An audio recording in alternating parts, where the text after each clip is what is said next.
السلام علیکم ورحمۃ اللہ وبرکاتہ۔ آج کی حدیث مبارک بخاری شریف کی صحیح حدیث۔ میں عبداللہ بن عباس رضی اللہ تعالی عنہما کے پاس بیٹھا کرتا تھا۔ وہ مجھ کو خاص اپنے تخت پر بٹھاتے ایک دفعہ کہنے لگے کہ تم میرے پاس مستقل طور پر رہ جاؤ، میں اپنے مال میں سے تمہارا حصہ مقرر کر دوں گا۔ تو میں 2 ماہ تک ان کی خدمت میں رہ گیا۔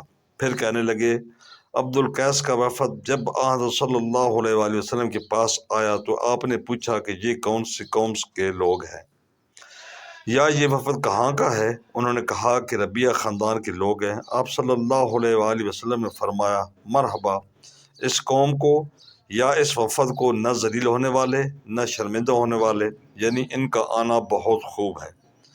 وہ کہنے لگے اے اللہ کے رسول، ہم آپ کی خدمت میں صرف ان حرمت والے مہینوں میں آ سکتے ہیں کیونکہ ہمارے اور آپ کے درمیان صرف کافروں کا قبیلہ آباد ہے، پس آپ ہم کو ایسی بات بتلا دیجئے جس کی خبر ہم اپنے پچھلے لوگوں کو بھی کر دیں جو یہاں نہیں آتے، اور اس پر عمل درآمد کر کے ہم جنت میں داخل ہو جائیں۔ اور انہوں نے آپ سے اپنے برتنوں کے بارے میں بھی پوچھا۔ آپ صلی اللہ علیہ وآلہ وسلم ان کو 4 باتوں کا حکم دیا اور 4 قسم کے برتنوں کو استعمال میں لانے سے منع فرمایا۔ ان کو حکم دیا کہ ایک اکیلے خدا پر ہی مان لاؤ۔ پھر آپ صلی اللہ علیہ وآلہ وسلم نے پوچھا کہ جانتے ہو کہ ایک اکیلے خدا پر ہی مان لانے کا مطلب کیا ہے؟ انہوں نے کہا اللہ اور اس کے رسول ہی کو معلوم ہے۔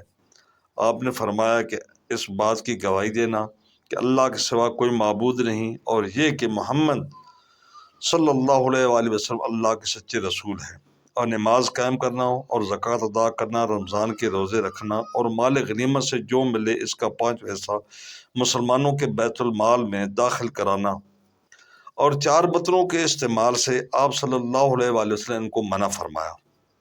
سبز لاکھی مرتبان سے اور کدو کے بنے ہوئے برتن سے، لکڑی کے کھودے ہوئے برتن سے اور روغنی برتن سے، اور فرمایا ان باتوں کو حفظ کر لو اور ان لوگوں کو بھی بتلا دینا جو تم سے پیچھے ہیں اور یہاں نہیں آئے۔